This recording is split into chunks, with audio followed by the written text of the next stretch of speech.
My name is Dan Katz, and I am the general manager at DemoStack. And I am joined here today by Aileen McNabb. And Aileen is a pre-sales person, an experienced hands-on coach, loving every minute of it. And we are here together to talk about resolving SE and sales misalignment from conflict to collaboration. So, Aileen, I'd like to hand it over to you. All right, let me just share a screen here and we can get started. Excellent. So I am now visible. My screen is visible. Yes. Okay, so hi, everybody. I have a wish for you today. And what I wish you is this man. I wish you John Schneider. I don't know if any of you know him. He is the manager of the Toronto Blue Jays, and he has been extremely successful in a difficult situation. My name, as Dan said, is Aileen McNabb. I am a pre-sales person from way back. I have lived the life of an SE and an SE leader, and I have experienced what it's like when sales and pre-sales really flourish and when they flounder a little bit. And I have to tell you that the flourishing is way, way better. Oh, So yeah. that's me. So why John Schneider? Well, I think let me see. There we go. The reason for John is the most important thing in his life is team. And the most important thing in our lives, really, when we're in sales opportunity, is team. He took a team that had a lot of talent, and I bet your sales team and your pre-sales teams have a lot of talent. However, they haven't done well since 1993, back-to-back World Series, and then nothing until John changed his role and became the manager. And the way he did that, really, when I read everything about him, it was a combination of people skills and a framework, a supporting enablement process that he used to make life easy for the team that had to use their skills. And that's what you and I are going to talk about today. Aileen, it seems like there's probably a parallel here for pre-sales. John went from essentially being an individual contributor, right, Yes. to a Yeah. manager. And I wonder how many of the folks on the webinar today have had that experience too. Are we asking them directly or just If you want to wondering? share in the chat, go ahead. But it was just a thought when It I saw is. that slide. Yeah. Yeah. Yeah. And certainly that was my experience too, going from individual contributor to leader and then to coach. So we're going to apply the things that John did well to our sales and pre-sales lives. And as we do that, we will go from the concerns of going from conflict and getting to collaboration. But is that enough? I don't think so. Because I don't think every single interaction between sales and pre-sales is bad. Some of them are good. The question becomes, is it good enough? So yes, if there's conflict, let's get rid of that and go to collaboration. If things are just good enough, let's get them up to best. Let's do it. So the way I plan to do that today with you is I want to share a couple of things that I use a lot. I've used it in my own life and I use them a lot in my coaching. We're going to talk about people skills and we're going to talk about execution enablement tools, which are just ways to get the nitty gritty out of the way so we can use those people skills and our other skills. The people skills I'm going to deal with today are social styles and strengths. And we will get into the details of those, except not all the details, of course, because we only have so much time. But I'm sure that I'll give you a couple of hints that could probably help you as soon as you leave here. Let's have a look and hope for the best on that. So people skills, we all agree that they matter, and hardly anybody does anything about them. We talk about alignment. We talk about trust. We want to be the trusted advisor as SEs to the sales team. We all want to be trusted advisors to our customers. Communication is important. Collaboration is important. And yes, sometimes people train on it, and sometimes people spend time working on it. But in my opinion, or in my experience, not nearly enough. So if we know all those things, why do we still struggle, if not to get along, to meet our potential every time? And it's because we run into differences, different styles, different expectations, different pressures. And we need to address those. So here's the first tool that I want to show you.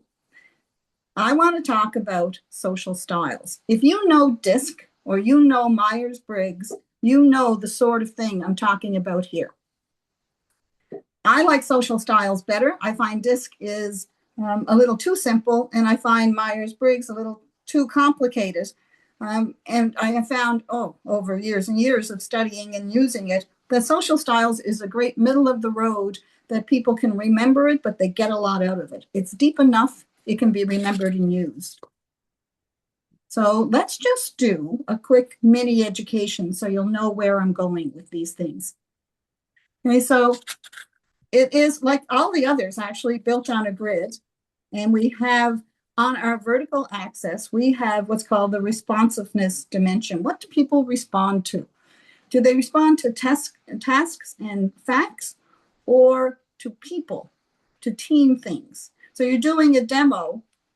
Where do you get the good responses? When you're showing a spreadsheet and talking ROI, or when you're talking about how your last customer really had an improved team experience? That will tell you where people are. The other axis, the x-axis, is called the assertiveness dimension. How assertive are you? Are you direct or indirect? Are you slow-paced? Not up here, just slow-paced in terms of, I like process, there are rules to be followed. Or are you more fast-paced? And you, half the time, you're happy to just go by the seat of your pants. So direct and indirect, fast, slow-paced. So then, Aileen, yeah, may I ask a quick question? I'm just you know. curious, in your experience coaching solutions professionals, is there a place where you see most people fall, or a trend in the people that you coach? I find that there is a trend to expressive among sales. So more of the people that my clients deal with. I'll tell you what I see, not as an absolute trend. I see an expectation that people expect to be, or they expect SEs to be, analytical, the one in the top left. So they expect Mhm. very fact oriented and process driven. And I find that the salespeople tend to be people oriented and very fast paced. Now, that, of course, is not 100%, but I do find that people fall into those buckets a lot. Okay, interesting.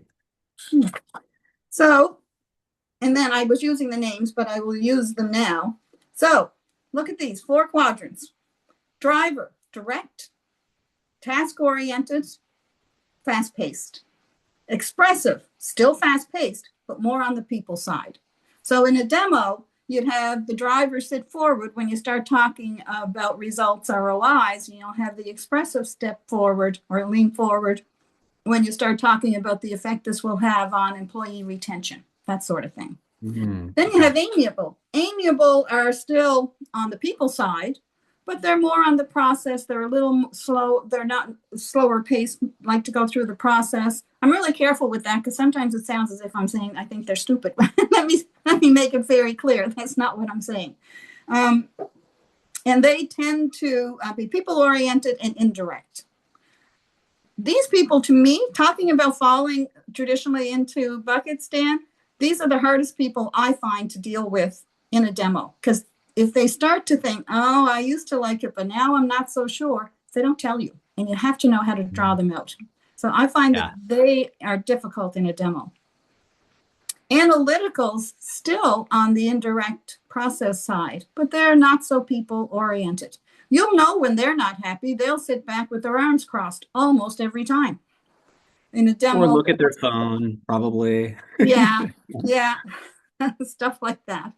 Okay, so now I have something for the audience to do, or the attendees to do. Who are Okay. you?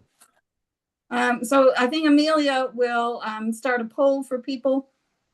So while you're thinking about, are you fast-paced, slow-paced, direct or indirect? So that, where are you on the assertiveness dimension? Are you inclined to put your faith in facts and figures? Or are you more inclined to find out the people part? Do I want to go look something up on the web, or do I want to ask somebody their opinion or for their experience? So as you are doing those things, you'll find drivers, controlling, decisive, fast acting. The expressives, you'll think they're fast paced and they're enthusiastic and can get emotional. Amiable or friendly, supportive. They tend to be relationship driven. Don't get misled by any of the words here. Amiable does not mean nicer than the others. Everybody can be equally nice and equally driven. Analytical, if you're analytical, you're thoughtful, you're reserved, you like agendas. You get annoyed when people don't tell you what the purpose of a meeting is. So I see here, most people think they're expressive with some analytical. Well, that would fit into what I was just saying. So probably some salesy people and some of the more techie types might Yeah, be for answering this. sure, for sure. Yeah. So okay. So that's kind of interesting. Does fall into a lot of what I see in my coaching. So I just have to get this. So you may have noticed there that there are 4 styles and you fit into one. Now, the truth is nobody's 100% of anything, but you will have a main quadrant. So the fact that it's a quadrant would tell you there are 3 other groups of people that aren't the same as you, but 2 of them are similar. 2 of them are either the same as you on one dimension or the same as you on the other, but there is a group for everybody where your pace is different, where like your vertical is different and your horizontal is different. What happens when those things collide? I just need to move the pole out of my way. What happens is, I'm just needing to get rid of that. There we go. So what you're dealing with here, if you're dealing with the person who's in that quadrant that you are nowhere near, you're talking about diametric opposites. And diametric opposites can be a real problem. So for a diametric opposite, think about it. We'll use this example. I have a story to go with it. Are you fast-paced, but you're dealing with somebody who isn't? Do you really like process, but your buddy just wants to get things done seat of the pants? Well, I have had an experience with that. I had a group that were doing a workshop, and I still deal with one of them quite a bit. And the 2 of them, 2 in particular people, worked together a lot. They had to, and they got the work done. This is a little bit of that good enough is not being good enough. They were frustrated with each other. And truly, Michael used to require an agenda and a PowerPoint for every meeting they had. And they had a meeting every week about the same general topics. Well, that drove his partner, Rob, out of his mind. On the other hand, Rob never had an agenda. You could hardly ever get him to pay attention. He wanted to tell jokes and talk about the weekend. But they did get their work done. However, and this highlights, even if you only get this out of this webinar, highlights what helped them. And it was awareness. Mm-hmm. Both of them and their manager told me things are so different now. And that was a couple of years ago. I just spoke to one of them a couple of months ago, and he referred one of his employees because of the experience he had there. It was still staying with him. And he said it was just that they started to understand each other, that there's nothing wrong with the other person. They just have a different style. So the awareness helped. That awareness leads to a little bit of accommodation. Anybody have any experiences? Dan, does that sound sensible to you? It does. I mean, I've run into this not just with my sales counterpart, but also with customers too. Yes. I have somebody in a room. In my experience, it's often been maybe the security and compliance person is very analytical and indirect, and I tend to be more on the expressive side. Mm-hmm. So figuring out how to engage those people is always a challenge. I have a quick story I could tell too. A previous place that I ran pre-sales, we had a lot of work with the federal government, the US federal government, and we had a product whose initials, the acronym was LSD. It's not what you think. It was LSD. And we were trying to close a deal with the US Drug Enforcement Administration, the DEA. So we were trying to sell LSD to the DEA. That's my haha moment.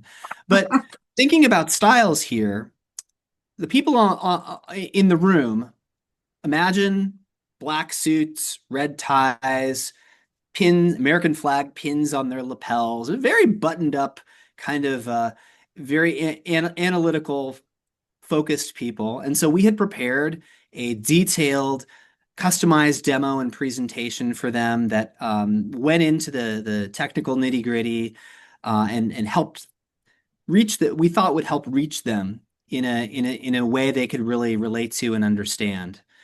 We get into the room, we get all set up, and it turns out we have no internet. We can't Of show course. what we prepared. Of course, right? It happens to all SEs at some point.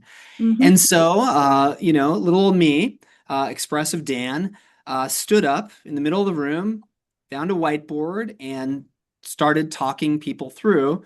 But the vibe is always a little different when it's the person speaking and leading the discussion and trying to get these people to engage versus something that they might relate more comfortably with, which was the technology. And it turned out to be fine. We did end up selling our LSD to the DEA. It was very, very challenging to try to fit my expressive self into that more analytical mold because I didn't have the crutch of the technology to help me. Yeah. Oh yeah, the crutch of the technology that has happened to me, of course, because I was an SE. It happens to everybody. But then, not to stay on this topic too long, but I do want to tell one other story because you made a good point that it's not just with sales. It certainly can be with sales, but it also can be with customers.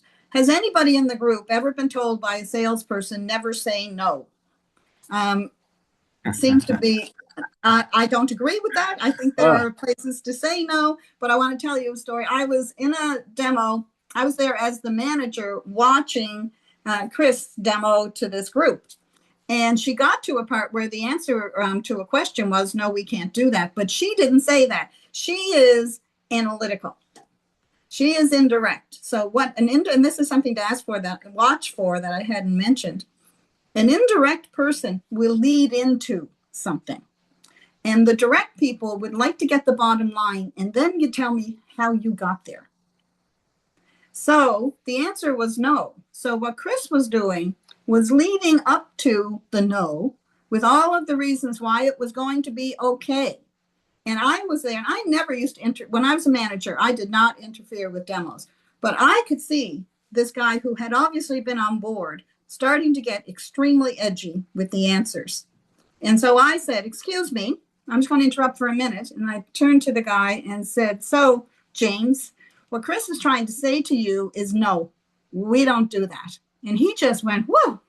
You could just see him relax. I said, what she's also doing, though, is telling you why we truly believe you won't care. And then they went on and it was fine. He needed to hear the no. That's yeah, one of the benefits of understanding the people. If you're indirect, you think I should lead into it. If he's direct, tell him the no and quickly get to why he won't care. It works. Sometimes yeah. you have to say no.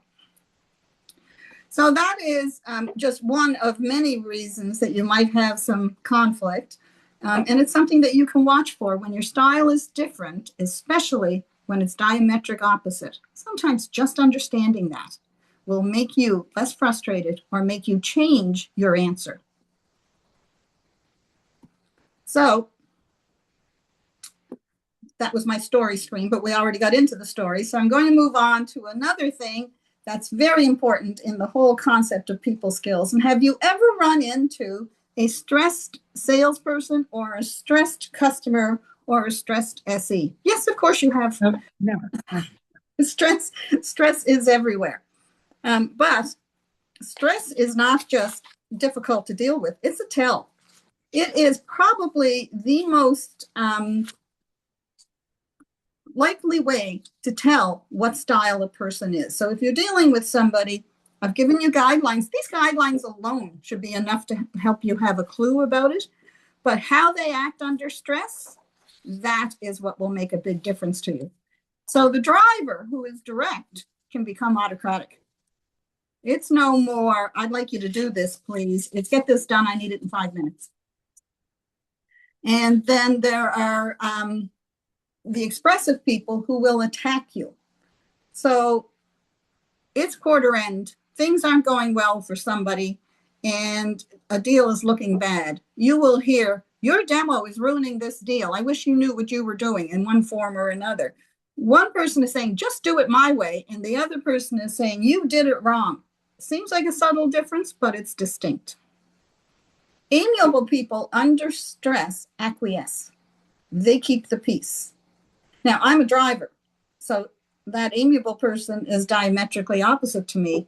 So it's hard for anybody when an amiable starts to keep the peace in a demo, doesn't want to let you know, or I've worked with a sales rep who was trying to keep the peace, which was really unfortunate because he was trying to keep everything happy by not telling me that he was unhappy with something in a demo.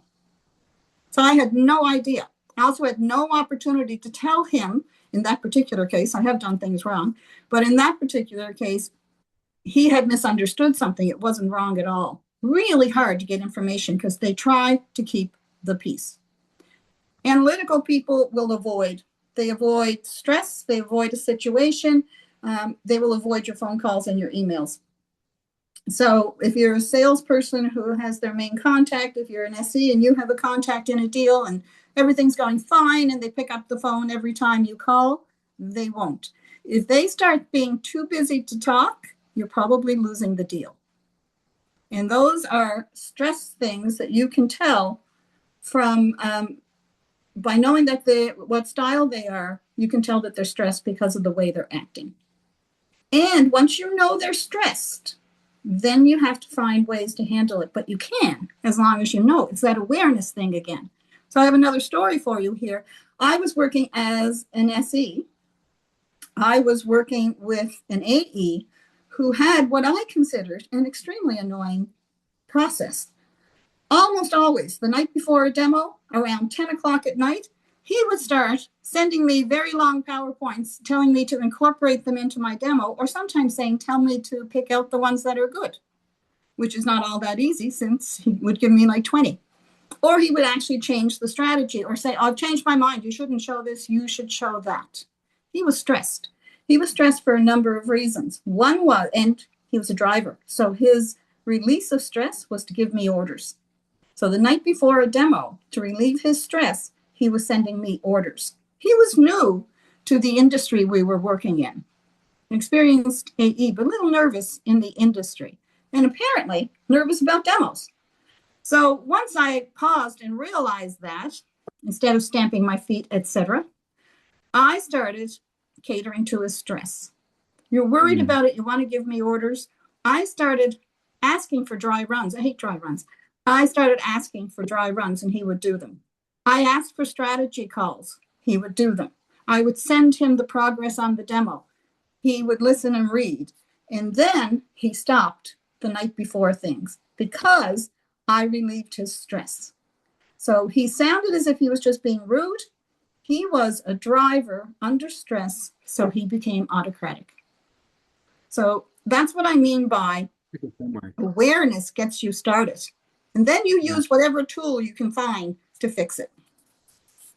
Something I'm wondering, I don't know if you have the answer, but the avoid, right? Like something that we see a lot is that ghosting feeling, where we feel confident, we had a good presentation, we have good rapport, and then suddenly they're not responding to emails, they're not picking up calls. When you're not in the room there, but you're virtual, you're remote, how can you re-engage with those analytical types who are maybe ghosting you and avoiding you because the styles conflict? It's not just that they don't avoid only because the styles conflict. That certainly can happen. They under the stress mode, they avoid because they don't want to buy your software, say, and they don't want to say it. Or they have chosen another software vendor already and they feel guilty about going through the demos. I've seen all of those things happen. Okay. If it's actually in a demo, what I have seen myself and AEs do is ask them a direct question. Not a yes, no question or something, but a very direct question that would have to be answered by him. And he might shrug and then and say, I don't know, but if you know them well, you probably know a question you can ask. Once you get them talking, you can get somewhere. But better still is to get them after the demo. They don't want Yeah. to show it in public. They don't want to say their concerns in public. They are indirect. So you can't pull it out of them. But I find let the demo go, deal with the other people, but get hold of him really fast afterwards. That's my experience so far, anyway. Does that make any sense to you, Dan? Yeah, it does. It does. And I think maybe I was thinking not just in the context of the demo or something Oh, that's more yeah. mid-funnel, but I was thinking even top of funnel, right? Like it's Mm-hmm. something that sales development people struggle with all the time. Is there a way to reach those people who may be stressed and avoiding wanting to pick up the phone or talk to you? Yeah, and it's an ongoing battle. And what I find in cases like that is what I call use somebody else's currency. Mm. This is where we start calling in our C level and get them to call their C level or stuff like that.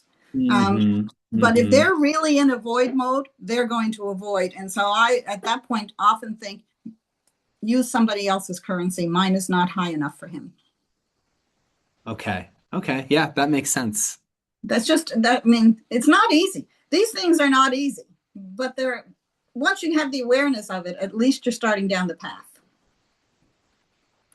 So we've talked about social styles, and now we're going to talk about another tool that I like, which is strengths. Recognition of and optimal use of your strengths, and recognition of other people's strengths when they're underusing them, when they're overusing them.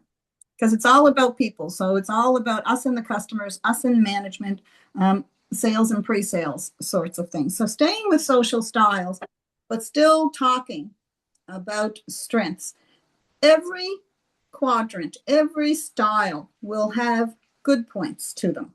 So you'll find that if you put yourself firmly into a category, a style, at least your diametric opposite will seem no good at whatever it is they do. In fact, everybody is good. Everybody can be very nice. We're just different, and we all have different strengths. So I want to point that out, that everybody has different strengths and we should look for them. Let people work within their strengths, but understand that it's not just underusing a strength that can hurt us, it's overusing one. Any strength overused can become a weakness. And I always like to mention this because in my coaching, I have discovered that this is way bigger a problem than underusing. I mean, sure, I've had several SEs, and all I had to say to them was, the reason they're not happy is you don't know your product well enough. Go learn your product. But they weren't learning. That's a weakness. But way more often, they were overusing a strength. So let's have a look. I'm just going to quickly, are you analytical? And tell me if these things apply to you. So you would be prudent. You're careful. You're not going to make stupid decisions, but maybe you don't make decisions at all. You can be task oriented. We talk about that a lot, and it can come across as impersonal. You're not talking enough about the people part. And that's a way to deal with other styles. So you're dealing with an expressive or an amiable, but you're driver or analytical. Force yourself to say, how was your weekend? How are your Yeah. kids doing? Did you go out for Halloween? It's not of any interest to you at all, but you know it is for them. That's the difference. So quickly, a driver can overuse their make it happen, because one of the good things about a driver is make it happen, or they can become autocratic. And I just told you that story about myself with the AE. So he was really good at making it happen. But when he got stressed, he was no longer making it happen. And really, seriously, it was 10:30 at night before an 8:30 demo, and he would start sending out new orders. And that just made him comfortable. So my job was to make him comfortable without doing that. Speaking of which, that word, that's what we're always trying to do. We're always trying to find a comfort zone for people, and we want to help them get there. So a It's crazy driver, to me. hmm? Oh, sorry. Just No, a go ahead. comment. This might be stating the obvious, but maybe for people that are newer to this role, it's a people role, right? Like technology is just the supporting cast in all of this. The really successful SEs, sellers are people who enjoy listening to other people and trying to connect with them. And that's really what it comes down to. An Yes. analogy I use sometimes is if you watch the Oscars or the Academy Awards, do you ever hear an award for best camera lens or, best bagel schmear? Like, no, it's always about the people. The technology is really just there to kind of support relationship building and problem solving. Oh, absolutely. I think in our case, the demo or the product is just a visual aid. Yeah, sometimes it is. Yeah. Yeah, that's all it is. It's all of these It's a other things. bicycle or it's a pencil, it's an That's right. accelerator. But these things that we're talking about now, and we're going to go on and talk a little bit more about, these are the reasons that people buy, especially now. It is so easy to find out what a product does, generally speaking, where it was a little more difficult before. But they will be looking for, can you help me apply it to my world? Because I'm having a Yeah. hard time with it. And if you are talking to a slow paced, people oriented person and you are fast, fast, fast, and let me tell you about the ROIs, the people part will have failed you, not the solution. So that's exactly right. And I agree with that completely. So those of you in the group who said you were expressive, and there were lots of those, do you think of yourself as spontaneous? the example I gave you about Rob and Michael. Well, Rob was spontaneous. He was also extremely hard to organize. And for a person who was extra organized, that almost ruined the relationship. You can be fast paced, which I am. But overusing that becomes impatient. And I am notorious for being impatient. It's something I have to work on all the time. An expressive person tends to be fun loving and it can be distracting. That same Rob, when we were doing a session with him, we couldn't get him to stop showing funny pictures and telling jokes. Actually had to speak to him about it. Not that that wouldn't be fun at a party, but we were trying to do a workshop. So you just overusing your strength will turn it into a weakness. I also worked with an SE who was very fun loving, and in demos, he did a great job. He was the only one who would risk showing an excerpt from a video. He would tell jokes at the front of the room, and it came across really well. People liked him. He got the point across. But while we were trying to prep those demos with him, it was almost impossible to keep him on task. That's annoying. Yeah. So expressive, amiable.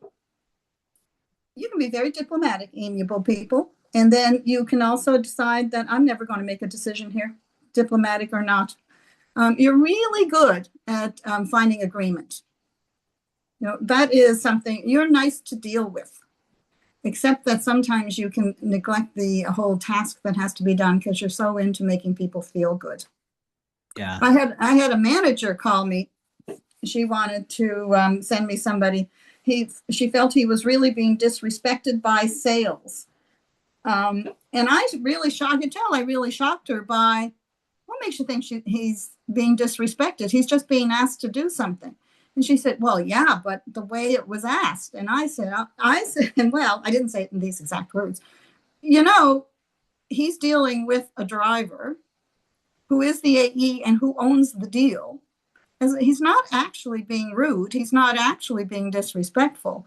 In my observation, he's acting the way a driver would act, and your amiable SE doesn't understand that. Let's help him understand. There was no disrespect. There was no issue. But she was so amiable. She was so into keeping the peace and so into people, and in her case, her people, that she couldn't see, that she could tell her own team member to say, nah, don't agree with you on that. Let's figure out how to make it work. And those are the things that can happen when you overuse a strength and it becomes a weakness. Aileen, I had another quick Mhm. question here for you. So I think as some of us become more, seasoned in our careers, we almost learn to treat these strengths and styles, or I guess the styles, as like hats that you can wear sometimes, because in different contexts, like naturally, I think I float between amiable and expressive, probably more expressive when I'm comfortable.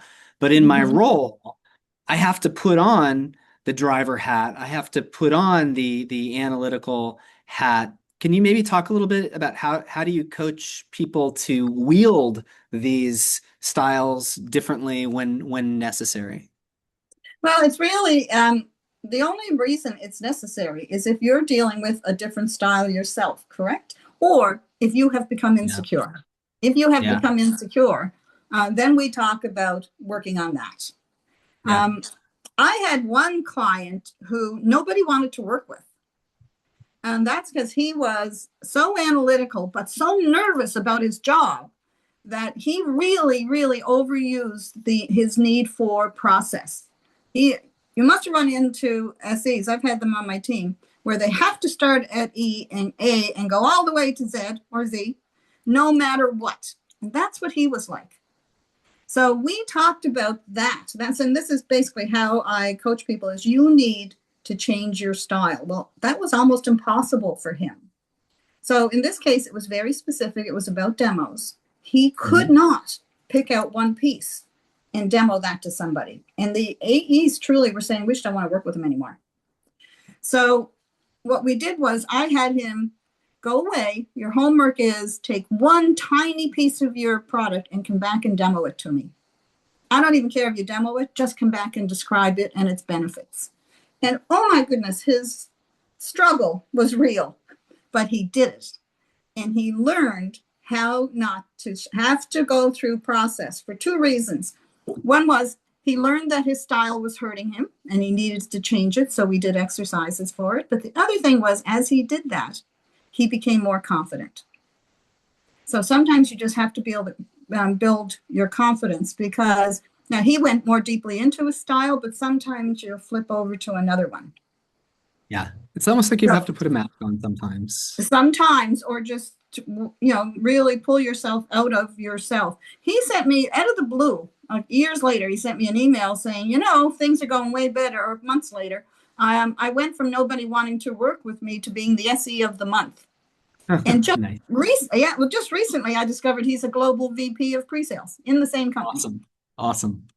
Absolutely awesome. So he did learn to modify his style, and it was because he was not very sure of himself that he wasn't able to do that. Now, sometimes what you were saying, Dan, is I will act a little bit different. I have found that this is not written anywhere that I see when I study these things, but I found we all have a strong secondary. I'm driver expressive. You're expressive, amiable. We will go into the other one sometimes when we think we should. Let yourself be you. I've Hmm. had people, because when I used to demo on a regular basis, I am quite an out there demo person. I will make ad hoc funny comments to the audience or something like that. And I had someone else who tried to do it. And she's a very serious analytical person. So she was trying to be someone else because she thought that was how she was supposed to be. Now, this brings up something about expectations that I was going to skip over, but I'm going to bring it up now. And that is that sometimes the diametric opposite that we talked about is not what you are, it's what's expected. Either what you expect of yourself, or what an AE thinks the SE should be. And whether it's diametric opposite or it's just a different style, that's a little bit of what you're talking about too, is we think we Yeah. should be like that. We Yeah. think we should. Be yourself. Every single one of these styles is good. There is more than one way to do a great demo or have a great meeting or get along great with two or three different kind of AEs. It's okay to be yourself.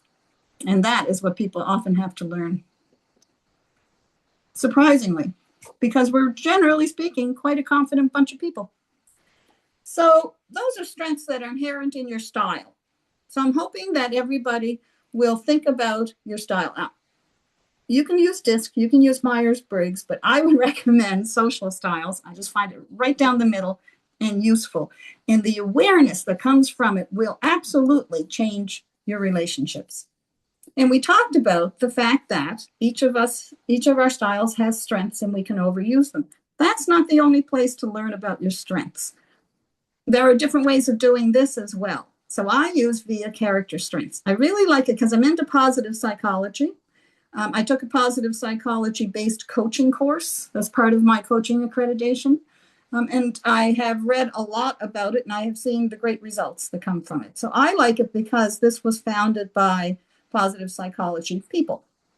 There are others. There is the Strength Finders. There's a book on that, but I really like this one. So via character strengths, the Institute has put together what they consider 24 key strengths that we have. And you can take a survey and it will tell you what your strengths are. And remember, whether we're talking social styles or we're talking straight out measuring your strengths, you don't want to overuse or underuse. You're looking for optimal use. And here, as well as anywhere else, I find overuse is worse. These are some of my strengths when I took the survey. So perspective, leadership, love of learning, they're all pretty good for my career, both my career in direct SE world and also in coaching SEs. But I overuse love of learning. I do not like, because I'm not analytical. I'm over on that right-hand side. I don't like writing detailed documents. Think RFP. Or I didn't mind short RFPs, but the one that takes all week. I suddenly became an absolute expert at things I didn't even know I was interested in because my comfort zone was looking things up, reading a book about something. And sometimes it would be about the document or about the RFP, but I would go so far down a learning rabbit hole that I'd run out of time because I didn't like doing what I was doing. And that is overusing the love of learning. Aside from all of this applies to us in all parts of our lives. I was talking to somebody, not a client, just somebody I know, and she is applying for jobs.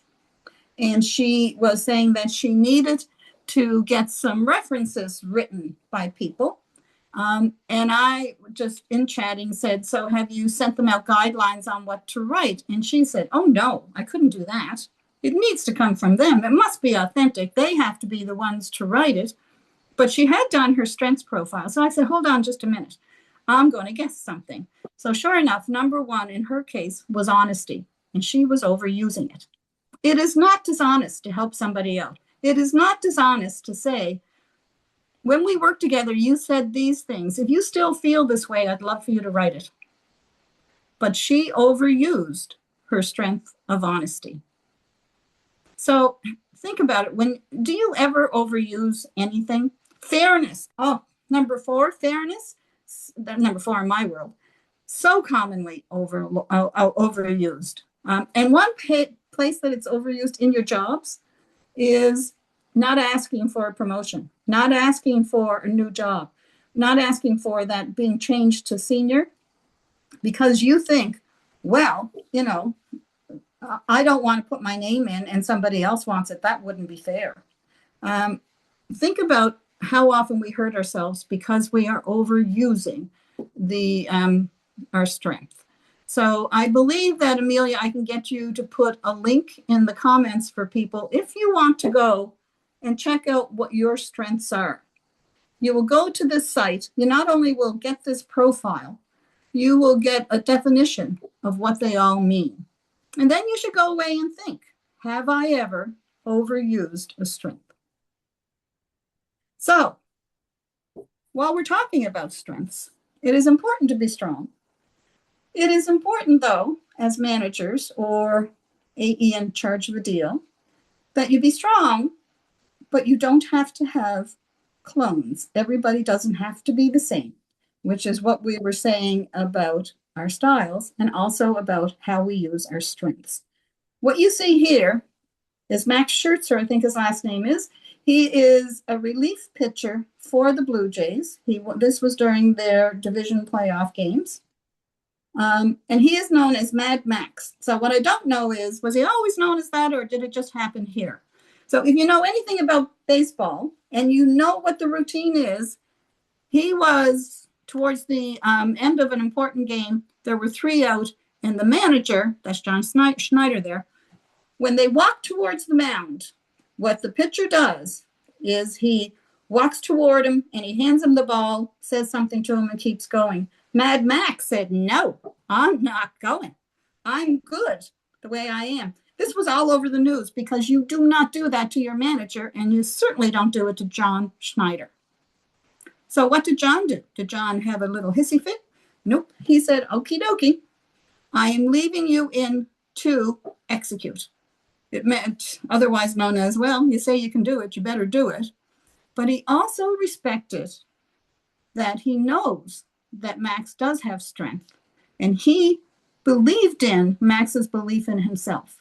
And sometimes we have to do that. So learn these things as managers or AEs in charge of a deal, but don't think that everybody has to be the same. I do, if I have time for one more story, an example of that in my sales world was in terms of strengths. I had an SE reporting to me, John, and I had a new VP of sales who wasn't with the company for very long. I found him just a touch opinionated, but once I got to know him, I got used to his opinions. So his name was Gary. And we were doing a customer conference. It was a thing where the SEs would do a whole lot of short demos going from room to room. He came to me one day and said, I don't want John doing any of the demos. He doesn't have the right approach. I don't like his style. He's way too quiet. He's going to bore the audience to death. I want somebody out there like, I don't even remember who it was, somebody who will rev them up and tell jokes and that sort of thing. And I said, well, I'm not going to do that, but let's have a look at what happens, because it's too late to change everything out now. You know, the customer conference is starting in a couple of days. We can't suddenly replace all of those sessions. But what I would like you to do is I want you to go to some of the demos and watch John. So when he went and watched it, John was very quiet and very low key, and the audience loved him, as I knew they would. They always did. And his sessions had more callbacks for sales calls than any other sessions.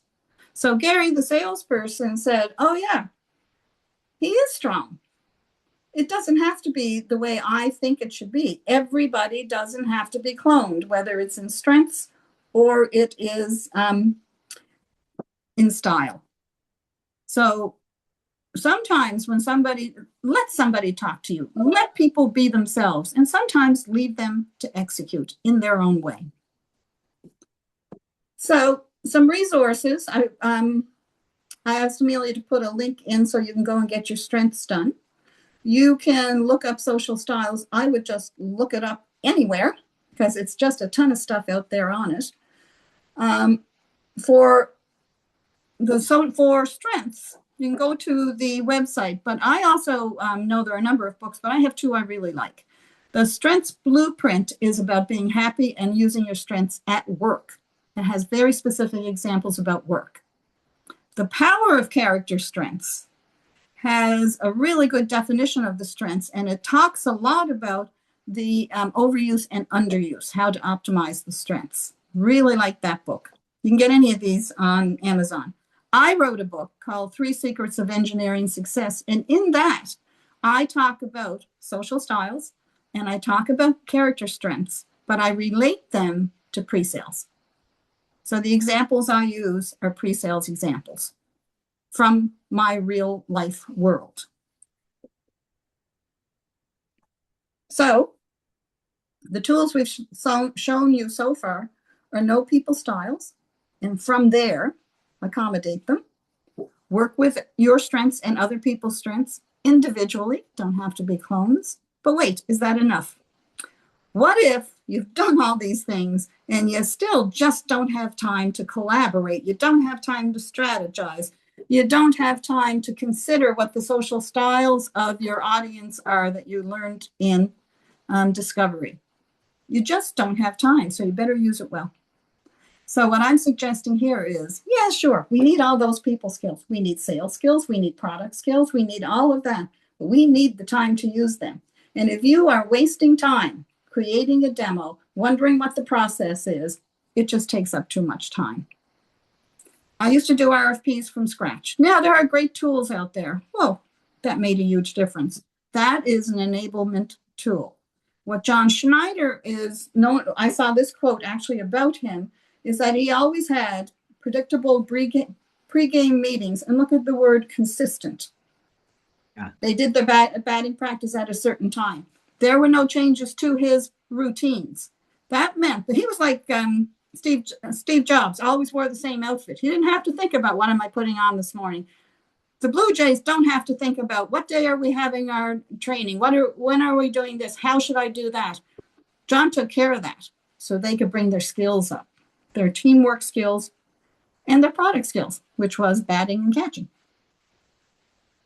I have an enablement tool that I use with my coaching people, my clients. I use a demo framework. I tell them when you're putting together a demo, make sure you hit these pieces almost in order. It helps them not flounder. Floundering is a waste of time. So this is a tool that I use. John Schneider has this tool. Steve Jobs had some. I use this. And who hasn't, if you're in SE, spent hours, if not days, tailoring a demo to make sure that when I'm talking to a financial institution, I don't have nurses and doctors as the personas. When it's time, when I want to make it look like theirs, so I need to change the colors and the logos and various other things. DemoStack is a tool that lets you do that. Dan, I don't know if you want to say anything about that more. I just wanted to say. Well, I appreciate the plug. I mean, I think going back to the John Schneider thing, the way we see our customers really benefiting is having consistent experiences, predictable experiences, and tailored, personalized experiences that they can then optimize based on analytics and results and feedback. So I won't say more than that. If it's something you're interested in exploring more, hit me up on LinkedIn. Right. So I just want to say all of us have these things. DemoStack has this tool that you can use. John Schneider does. I do. That's not the only tool I push for people to maximize your time so that you can use your skills. The skills I've been talking about are related to your people skills, but you need to have your sales skills, your product skills, all the rest. So let's enable ourselves doing that. So my wish for you today is not really John Schneider himself. My wish for you is success. The way he drove success with his team. I wish you success in a job that you love, because those Blue Jays are loving that team. One of them recently was offered more money to trade, and he said, nah, I'm staying here. This is a great place to be. So when we want our teams to be great, whether you're a manager and you want your pre-sales team or your sales team to be absolutely great, if you are working an opportunity and you want that teamwork to go great, I wish you John Schneider, the people skills, the regular skills, and the framework to support them. And that is all that I have for you today. Any questions, please ask. Thank you so much, Aileen. This was really informative and insightful. Got me thinking about my styles and my strengths a lot as well. I think we have a couple minutes if anyone wants to throw questions into the chat. There's a Q&A button down towards the bottom. Yes, Stephanie, the recording will be available. We will share that out.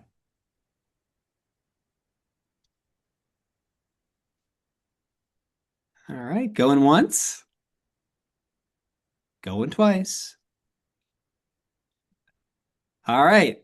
Thanks, everyone. I hope you have a wonderful day, evening, morning, whatever your time zone is. And we'll wish you all the best. Success in a job you love. I love that. Thanks so much. A great product demo is critical to winning the deal.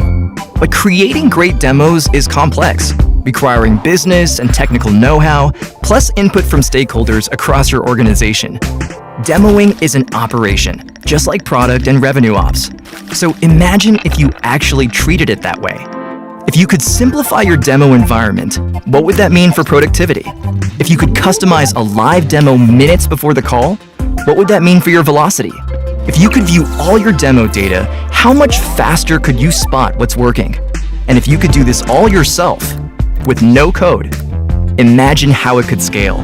It wouldn't just improve demos, it would transform sales and your business. DemoStack is your command center for your entire demo operation. Here's how it works. Spin up a tailored live demo, customizing complex datasets that bring your buyer's story to life in minutes. with edits overlaid on your real product or on a clone that's always on and always reliable. Then enable your sales team and channel partners with ready-to-use demo assets at their fingertips, so they can go into every call with confidence. And all their activity is measured, so you can understand things like, what's our magic moment? Where do we miss the mark? Who's delivering the best demos? And how can we scale that to the entire team? Finally, a hub to run your entire demo operation, all in one place. DemoStack. This is your Demo HQ. Get in touch today.